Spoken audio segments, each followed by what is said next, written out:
What's up, everybody? Hello, hello, hello. Coming to you live from my parents' house late at night. Wow, that sounded really creepy. No. Uh, Hello, everyone. I'm back, Anuj, your boy, the man, the myth, the legend. And, well, today we're not really going to be doing a Changavi show, but I thought I would kind of introduce something new because we do that here when we are feeling stale with one format, we experiment with another. No, the Changavi show isn't going anywhere. I just wanted to try something new.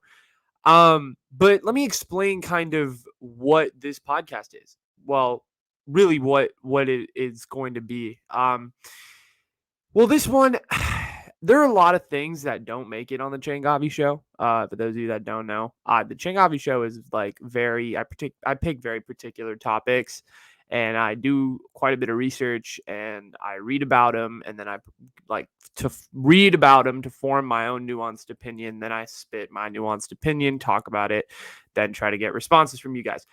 This is not going to be that show. This show that we're doing right now, this is random thoughts with the Nuge at whatever it is, 12 a.m. This is like very different. So what I'm intending, I guess, with this show is, like I said, there are a lot of things that get cut off the Changavi show. This is gonna be all the things that get cut and really don't have any place in any of the categories we do on the Changavi show. So it's not going to be nuanced. It's going to be a lot of spitballing. It's going to be a lot of ADHD talking, just, being kind of all over the place, unscripted, uh, current conscious state of thought type shit. Um, you'll kind of see how it goes. There's literally going to be no structure. It's just going to be me. It's literally, I've accumulated thoughts that I've thought of this week, um, about various topics, various subjects, and I just want to go through them, acknowledge them, talk about them, and see if anything interesting comes of it. It's just kind of an exercise, just showing you guys what I'm thinking about. It's, a lot of different things are going on in my head, and I think I thought this would just be a good idea to vocalize those things. You guys are probably thinking like, "Oh God, what fucking creepy ass shit is this guy thinking?" No, don't worry. It's not gonna be. It's not gonna be anything too crazy. Too crazy. Maybe there might be some radical ideas in there. We'll see. But man, I gotta tell you, first thing I've been thinking about is the freaking weather we've been having here in the Bay Area. Okay. Those of you that don't live in the Bay Area, you can feel free to fast forward through this because I'm just about to simp over Bay Area weather. This is the best. Like, today I saw shit on, or not shit. I saw like pictures on Twitter that people were like, "Yo, it is 75 degrees in San Francisco on November, whatever it is today, 13th, 2021." And that is great. And that's so cool. I literally love like the perfect weather. Like today was great. Today was so nice outside. I love the Bay Area because you can get these like 76-degree days in the winter, or like in November randomly. Of course, given NorCal's can get cold real quick. You go 0 to 100, 100 to 0 real quick with the weather here. It's bipolar AF. Um, it's crazy. But I really do prefer the hot weather. So you guys are probably thinking like, "Nuge, why didn't you go to SoCal?" I mean, I did live in SoCal technically for like a half year. And I gotta say, like, I still miss NorCal weather because NorCal weather is like cold enough where it's like, yeah, you're cold and you have to wear a jacket, but it's also like not cold enough where you're like, oh, like I fucking hate my life and this is depressing. SoCal can get, it's the hot weather can get a little repetitive, right? I like NorCal, mixes it up. One day it'll be 75 and nice, the next day it'll be 55 and showers, right? Like I love that. I love that about Northern California. Um, it's very sporadic. It keeps you on your toes. But also I do like warmer weather. And so like when you hit January and February in Northern California, particularly in the morning where it gets real cold, it's the worst. I hate that time of year so much. I'm not a big fan. I just don't like the winter. In general, I went to Iceland my senior year of high school, and it was the worst vacation I've ever taken. Right, I went with my family. It was the worst vacation I've ever taken. It was so goddamn cold. I didn't even get to enjoy any of the natural wonders. Everyone's like, "Iceland's the third wonder of the world, and there's beautiful ice sculptures everywhere, and everything is so nice and beautiful." And I'm like, dude, dude, it's way too cold to even enjoy anything. Like I left beautiful Northern California, it was 55 degrees, and I go to Iceland where it's so goddamn cold. You have to wear 18 layers before going outside, and it's like, dude, it takes you like an hour to put all these layers on. I'm like, I'm never coming here again. Like, I no offense to my Icelandic audience out there, right? The fucking 3 people watching from Reykjavik or whatever. Really, really loved your country, guys. It's just not for me. I hope you guys can respect that and not cancel me off the internet in Iceland. But yeah, no, Iceland is cold as hell. We'll never go back. It is, it's beautiful, but it is cold. It is cold, bro. It is cold, and I like the hot, and I like warm weather. So I cannot see myself moving to New York City. Like also like those romantic comedies where there's like hella people who are like, "Oh my god, Joe, like it's so nice to be out in the cold weather." And like, they're making snow angels and shit and like going on the carriage rides and sipping hot cocoa. I fucking hate that. I hate that so much. I'm just like, I would much rather prefer just sitting on a beach when it's 75 degrees on December 25th and just enjoying my life. That is great. That is fantastic to me. The other crap, no, I hate it. Nah, can't do it. Can't do it. Nah. Dude, another thing I'm thinking about, another thing I was thinking about this week on a totally unrelated note. I have a theory, and it's not like a really like. See, this is something I could have put on the Changavi show, but it's not like a well uh versed enough theory. There's not enough like research or anything into it. It's just a thought.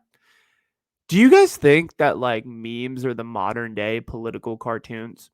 Like for those of you that don't know what political cartoons are, like back in the day, in like the third, like well, from like the 1930s, like the 1980s, they used to do these things, and they still do. They're just kind of more retro and old fashioned. They basically used to make these cartoons, back when like the comic books section in the newspaper was popular, and these cartoons would like critique various political events or various foreign events or whatever was going on in society. These cartoons would basically just they would critique them, um, and good or bad, whatever it was. They would exaggerate features of the people, whatever, etc., etc. So like you just search a political cartoon on Google if you're still kind of confused as to what the explanation is. I think memes are kind of like that in today's society. I don't necessarily think that you can sit here or like I think the term political cartoon has just found a new definition, which is memes. I feel like memes are not necessarily images of like particular people and like specifically customized to an event. But memes are like stock images and references that you can kind of um you know portray into a variety of different contexts, right? Because memes aren't necessarily used in a memes can be used in any context, right? Memes can be used for jokes with your friends or inside jokes or just references like going through everyday life, whatever, but they can also be used to critique political um campaigns and stuff. I mean, you have like the thing in 2016 where it's like Jim Carrey's got the 2 arrows in his like thighs, and he's like Clinton is like and then like Trump he's like right. It's like that was more of like a GIF rather than a meme, but you could kind of put them in both categories, I guess. But yeah, I think memes are kind of treaded towards this. Memes can have political commentary. It's not necessarily something that like is fully formed yet, right? And like memes can obviously be applied to a variety of different contexts, not just political, but also social and societal and all this stuff. But 100% like I think memes are well, they're going to continue to be the future, and it's going to be interesting to see how they adapt, I guess, with the times and all that, um, and kind of like how we it's going to be interesting to see how memes adapt is my point. And it's not necessarily just going to be because I feel like memes right now are kind of at a place where it's like, oh, here's a stock image that has been used 100,000 times, and we're just going to put a new caption underneath it, right? It's going to be interesting to kind of just see, like, I feel like memes now have also turned into videos. where like, you post a video and then you put a caption underneath and that's a meme, right? Like the definition of a meme is really abstract. So it's gonna be interesting to see kind of how memes develop. But memes are definitely being used in a political context from what I can see. And people who like capitalize on the usage of the like memes, and then I've said memes 100 million times. I apologize. But people who can capitalize on like the usage of memes in the political community are going to be the winners at the end of the day, because they can make fun of themselves, and that's going to be, that's a huge thing. I feel like people are attracted to people that can make fun of themselves. I feel like that's just a major thing. It's not necessarily like a bad thing to make fun of yourself once in a while. Self-deprecation to like the extreme can be annoying, but like if you make fun of yourself a couple times and just have fun, like that can be endearing. And I think if you were to make memes about yourself and your political campaign, like I think that'd be funny. And like TikToks are also, like, social media is just ever changing. But my point is, and this is why I wasn't cut for the Changavi shows, there's no research done into it. It was just a thought that popped into my head. But like memes can 100% be the future in regards to like political cartoons and in the way we consume kind of political critiques in all of these ways. So that was just something I was thinking about. Let me know if I'm crazy or what. Dude, I've been watching a lot of TV recently. Not recently. I mean, I always do. I'm like a TV head. But now I can firmly say that I watch TV. Like now that I have a podcast and I talk about a lot of TV shows and I talk about a lot of trending content, like I can just say like, oh, I'm doing research, right? I can justify it in my head that me passively consuming TV is like, oh yeah, I mean, dude, I'm gonna talk about this later. I'm gonna give a well nuanced opinion about TV or about whatever it is on the pod. Like I don't need to justify myself watching TV. Like fuck you, right? Um, but but yeah, no, I do watch a lot of TV. Okay, I watch a massive amount of TV, and one of the shows that I've watched for, gosh, probably 11, 12 years, and I don't really tell anybody about unless they ask or unless like it comes up in conversation, is Survivor. I I don't know if it's like just me, but I'm a really big Survivor fan. I've watched I've watched every season of the show. Yeah, it came out the year I was born, but I've gone back, watched every single season of the show. There's 41 right now. 41's airing. It's so much fun. It's so much fun. Like I don't understand why more people don't watch it. I feel like Survivor can just be applied to so many things in daily context. People just have this really bad stigmatization around reality television, and they don't necessarily enjoy it. I don't know. I've tried showing Survivor to my friends and they think I'm weird, and I, talk about it in front of my family and they look at me like it's some horrible television and they don't want to watch it. So I kind of have to like resort to my room and like watch it at night when, no one's watching, and just kind of, you know, be with myself with Survivor. But like if y'all are Survivor fans, like please, like I would love to talk about it. I love talking about Survivor. Um I just get no one to talk about it with because I feel like everybody hates it, that I know. I don't know. What's cool about Survivor, dude, is like I feel like it's so applicable to anything. I feel like if you really understand like the depths of the game, like yeah, on paper it's like, oh my god, all these people are trying to do is survive 3 days, like, and they just vote each other out. It's like Lord of the Flies. Ugh, like it sucks. Get deeper into the episodes, like really watch the evolution of strategy and like communication and the way people talk to each other. It's just like it's a fascinating experiment on so many levels. I feel like no other show does this, right? People are like, oh, Big Brother, Bachelorette, Bachelor. Like the Bachelorette and the Bachelor, in my opinion, are just mind-numbing, wasteful shows because they you don't necessarily get anything out of it. You're not like, oh my gosh, like Colton is fucking Michaela, but he's also kissing Cassie. Like, I don't care. I don't care. Like, what does that do? That just provides entertainment. Yeah, I get people watch The Bachelor for entertainment. I used to, right? I understand where the Bachelor fans are coming from and Bachelorette. But like, what's cool about Survivor is that there's just more to it. There's like a game within the game, and like there's a social game, and there's so much to unpack with the show. It's not just about the challenges. It's not just about like surviving in the jungle, but there's this whole other strategic game. And I feel like if you get into the nuts and the bolts of it, it gets like really exciting. and like just talking about it and listening to podcasts about it and all that. Like it's such a fascinating game if you look at it from like the objective is simple, right? You vote out as many people as you can, and then you try to get to the end where you can plead your case for $1 million, right? But like it's so much more than that. And the way the game has evolved is just it's so crazy. It's so crazy.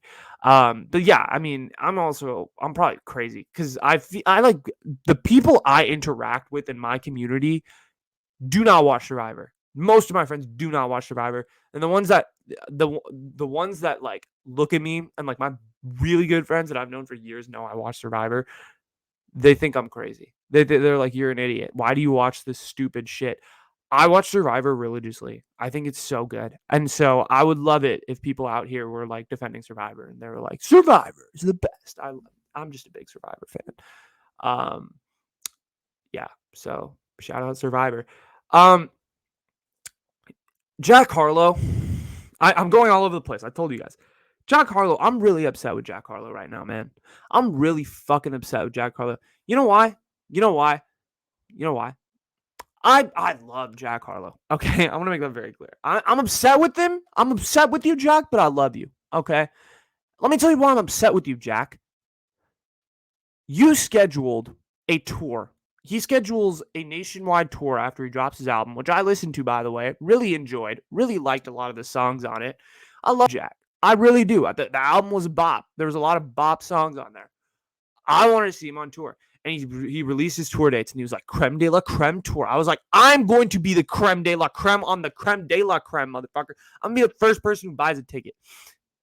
I look at the tour dates. He's got every city in America besides San Francisco, California, Oakland, California, San Jose, California. Literally anything in Northern California he's not going to. He's not going. He's not even going. Is he going to LA? Maybe going to LA. I feel like you just avoided the state of California. I'm like, dude, this is where 80% of your viewership comes from is LA and the Bay. What are you doing, dog? He probably went to LA. You know what? And he just said F you to the Bay. I'm like, yo, Jack, what the hell, bro? What the hell? Why'd you just avoid the Bay? He literally went to like every other city in the West Coast.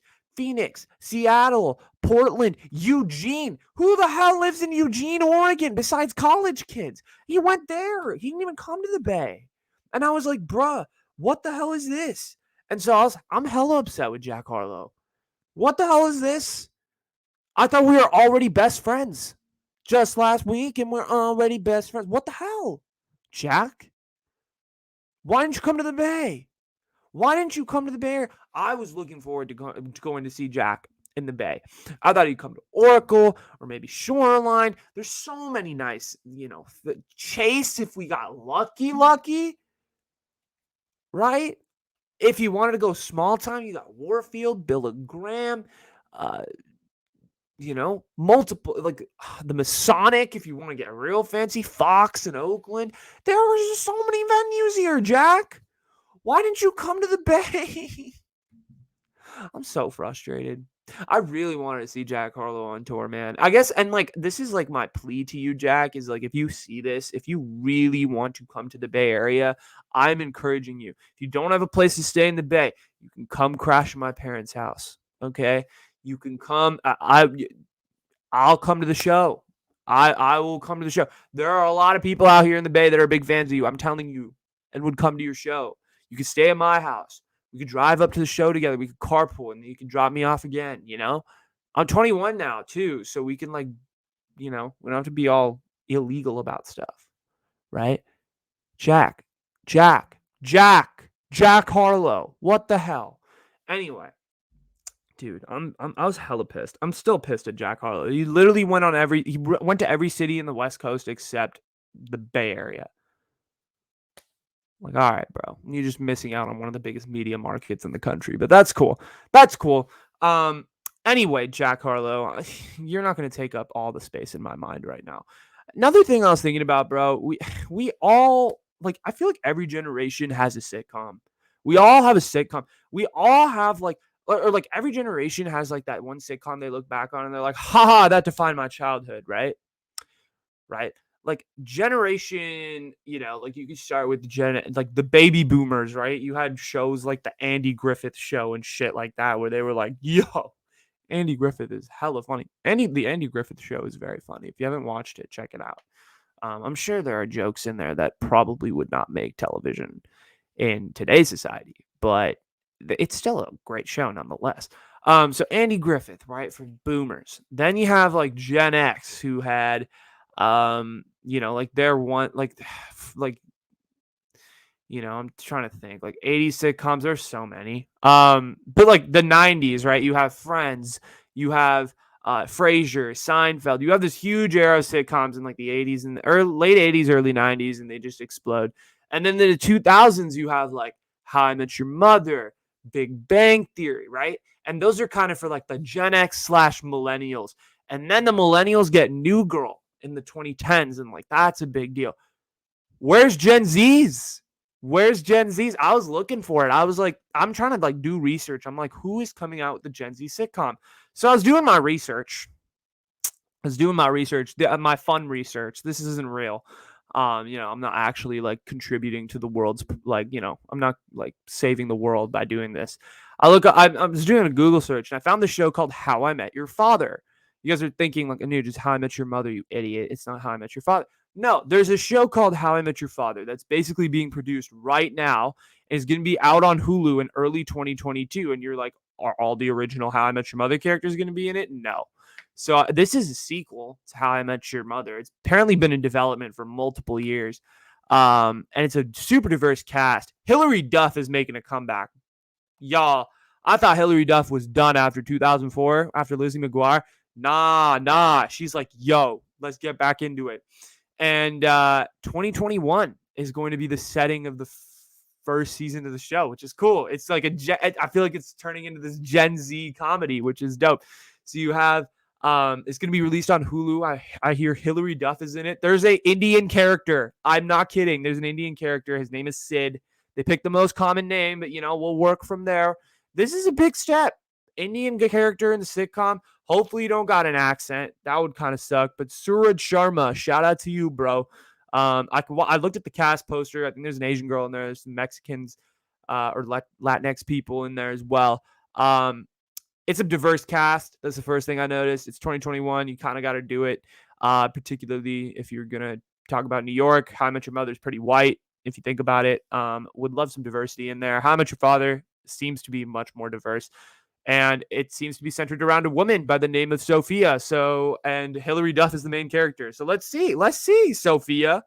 Let's see, Hilary Duff, what you got. Kim Cattrall, for those of you that are big Sex and the City fans, Kim Cattrall is going to be like what Bob Saget was for Ted Mosby. I don't know if you guys know like who Bob Saget was. He was like the adult narrator who was like, kids, that's how I met your mother, right? Like Kim Cattrall is going to be the narrator for what's it called? For How I Met Your Father. So that'll be fun. This whole show seems pretty cool. I'm really excited for it. I think this is like, if this show goes well, this is the next Gen Z comedy. This is the Gen Z comedy, right? Millennials had theirs, Gen X had theirs, baby boomers had theirs. Where was ours? We're still young. I get it, right? Most of us are 26 years old, or like 26 is like the oldest age of Gen Z. So, exciting, but here it is, 2021.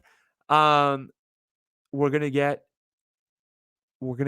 How I Met Your Father, hopefully very soon. I don't know the exact release date and stuff on Hulu, but yeah, hopefully it's our generation's sitcom. I'm excited. I'm really excited to see like what they come up with and what they do with the show. So, but yeah, I mean, I do a lot of painstaking research on TV shows, dude. I really do. I'm always looking for like the next great show. And I try to identify it before it comes, but I can never find it. There's so many good shows now these days too. Like there's no great ones. I feel like there's a bunch of good ones. And like, in doing this research of like finding the next great shit, I don't have my shit together, right? In any regard in life. Like I feel like academically I procrastinate at this point. I do my homework during watching football and, losing my mental health watching the Niners. How do people get their shit together, bro? I don't understand this. People are just like, I did a poll, right, on IG like a couple days ago, and I was like, yo, how many people have their shit together? And there's some people who are like, I got it, bro. Under control. I have what I need to do. I have a checklist good to go. I'm like, how do y'all have this? Like, I don't understand, bro. Like, I feel like no one has their shit together to a certain extent, right? I feel like some people do, like when it comes to like certain aspects of life, they really have like their stuff under control. Like they know what they're doing, they're living their dream, all this stuff, and that's fantastic for them. But like, I feel like there's a lot of people who are just so mentally disorganized and are just kind of like cogs in this machine and are just trying to figure it out. So like, who really does have their stuff together? Like, I feel like I don't have my stuff together, but I also do have my stuff together, but I don't have my stuff together. You know what I'm saying? That makes no sense. But like, but I genuinely really have this belief that like no one has anything together. We're just all pretending until we have some sort of substantive thing. Um, I guess I'm in college too, so maybe I'm not supposed to have anything together. I feel like that's the thing, right? Maybe that's the lesson of life is like you shouldn't have your stuff together because you're not supposed to have your stuff together ever because life is supposed to throw you curveballs, right? Boom, big time life analogy there, right? I don't know. I don't know. If y'all have your stuff together, I would love to know this information. I personally have no idea. I'm just kind of like moving on and going through it, but also trying to have fun at the same time. I'm 20, I'm 21. I got time. I like to think I got time. Hey, knock on wood. Shit, I don't have wood here, bro. Oh, this is like plastic wood. I guess it'll have to do. But like, like hopefully, we'll see what happens. Um, it's, I feel like I don't have my stuff together, but that's okay. And I feel like I have to learn to accept that, So I was thinking a lot about like how I presume, maybe this is my bad, how I presume that people have their stuff together, but maybe no one does. Maybe no one has anything together, and it's all me. So we'll see. We'll see. I'm interested to see how this all goes down. This is another thing I was thinking about, dude. So for those of you that don't know, I used to write, and I used to write quite a bit. That was like my career plan, right? I fell in love with writing like at a very early age, like third, fourth grade, and I continued to write for like a really long time. So I wrote through middle school, through high school, and I basically came to the realization that like I wanted to write stories and I wanted to write books and screenplays and all this stuff, and I wanted to be a like screenwriting major and I wanted to go into film. Like that was my plan out of high school. Um and I got to college and I realized like the things I wanted to write about and like the experiences I wanted to write about and the stories I wanted to tell required more life experience than I had. I was 19, right? Or not even 19. I was 18 when I got to college and I was like I have not experienced anything. Like I went to college at 18. Like I'm like learning how to like put quarters in the freaking laundry machine. How am I supposed to write about these complicated themes that I wanted to write about? I feel like I was trying to write about stuff that I didn't know, right? I hadn't lived enough life. There are plenty of people out there who have lived life at 20, at 18, right? Who have gone through a lot by the time they're 18 and they can write a freaking movie. I couldn't. I literally had to sit there and look myself in the face and be like, yo, you're a kid from the suburbs. You had a pretty good childhood. You went to, really good high school. Struggled a little bit there, but, you're here. That's your life story. There isn't, I hadn't gone through a lot. Obviously, the pandemic is like a huge, obstacle. There's definitely a lot to accomplish there, or like definitely a lot of adversities that we've all had to go through, not just me. But like I was like, I want to write about really complicated things. I wanted to write about, like families and like like like first generation family dialogues and balancing the Indian and the American cultures, right? When I hadn't done a good job of any of this stuff myself, right? Like who am I to be talking and commenting on these themes when in reality I had no idea what I was doing myself.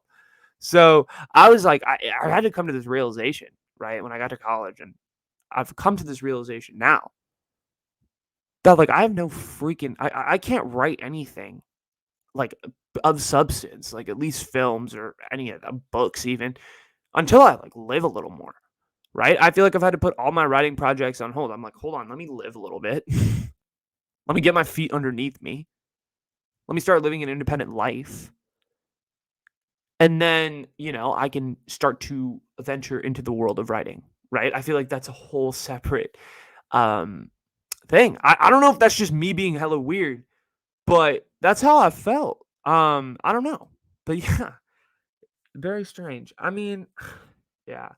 But I mean, what's weird about me like being a writer is that I really like, and this is, what's weird about me being a writer is like I've always had like this weird intonation, or like used to be a writer. Now I'm really not. I've tried to like, well, not tried, but I've just kind of drifted away from it. I've always had this thing for words. I've really loved words, and mostly like I've really loved names. I really like the way names sound. I don't know. I like the idea of a name, right? It's your identity, but it's also not. It's also your family's identity. Because if you think about like the construct of a name, right? I was not given the name. I did not give myself the name Anuj. My family gave me that name. My parents named me Anuj because, well, that's what they thought was appropriate, right? I like, and they thought of that name because it meant something of significance to them. My name means younger brother in Sanskrit, and so I they used that, and they thought that that was a good idea, and that has become a part of my identity. But so I feel like, and like this is what I realize is like naming a child or like naming someone is like the greatest honor you could ever have, right? Because you are basically constructing a part of their identity and they don't even know it, right? When you like, what is the first thing you ask someone? What is your name? What is your name? Like, your name was given to you by your parents at birth.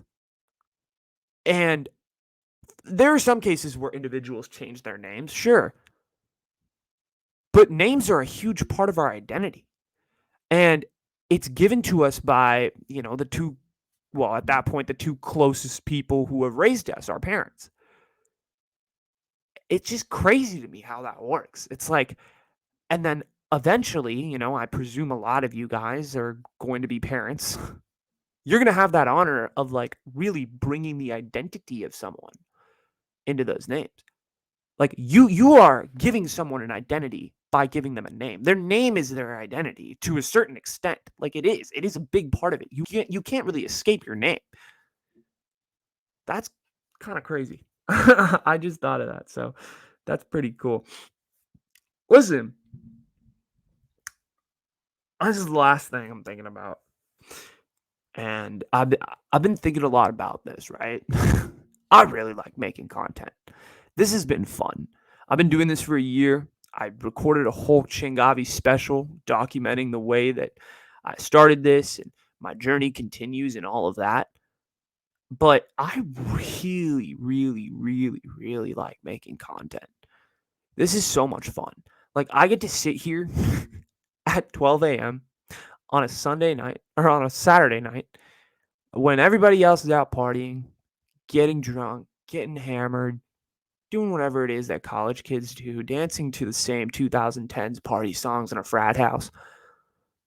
I get to sit in my room and just talk shit. I really enjoy this. Like, this is so much fun to me.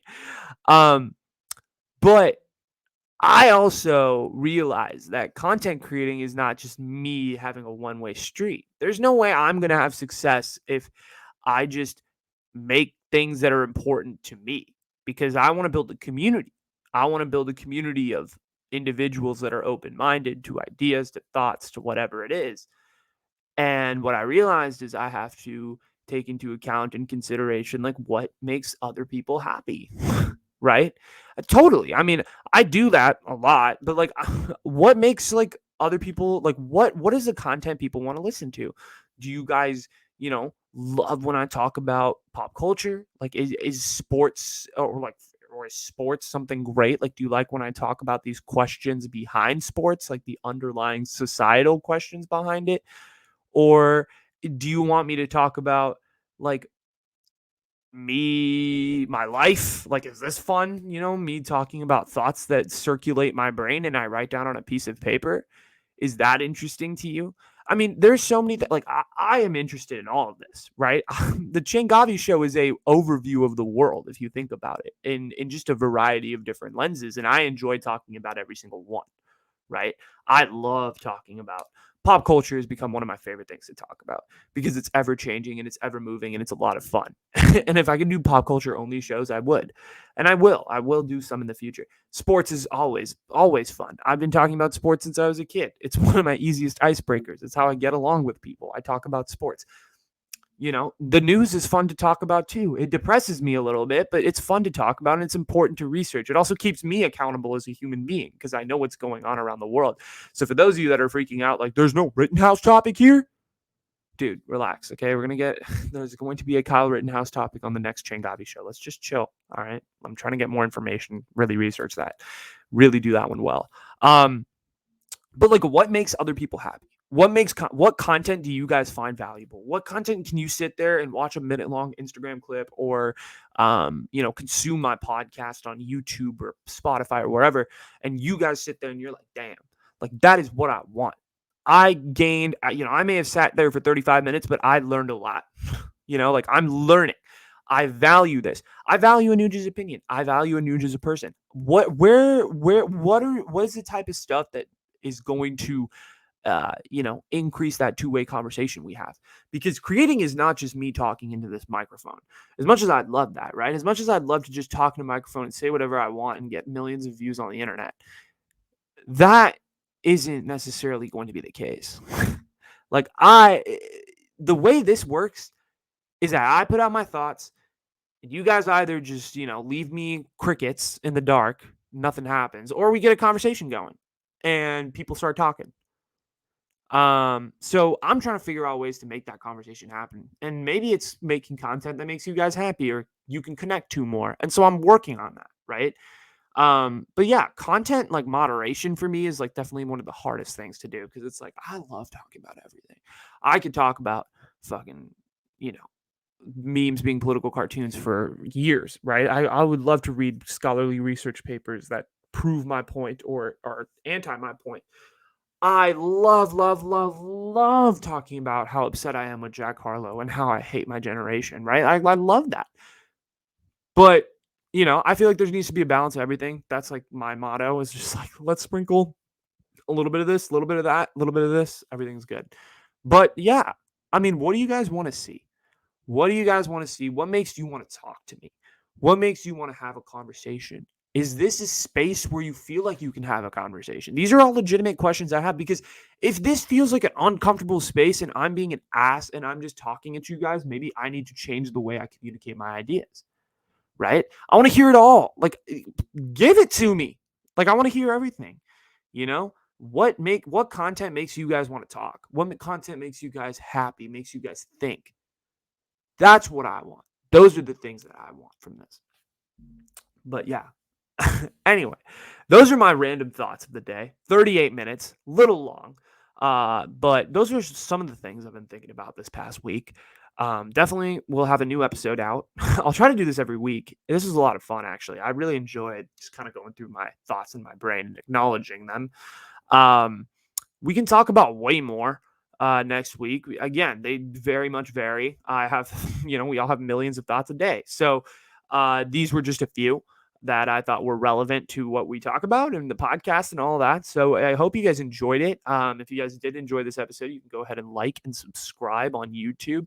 If you guys enjoyed it and you are on Spotify, you can hit the follow button to make sure you always are following me for updates or new episodes dropping and stuff like that.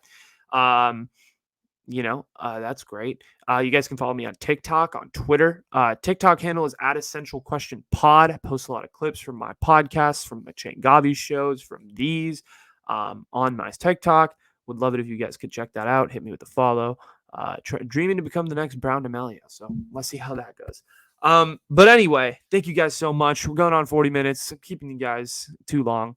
Thank you guys so much for everything. I appreciate everybody who listens and watches to this. Peace and love. And I hope y'all have a great day, night, whatever, it is you're listening to. So I'm going to go to bed because I'm tired. But hope you guys enjoyed this first episode of Random Thoughts with the Nooch. All right. Thank you. Peace.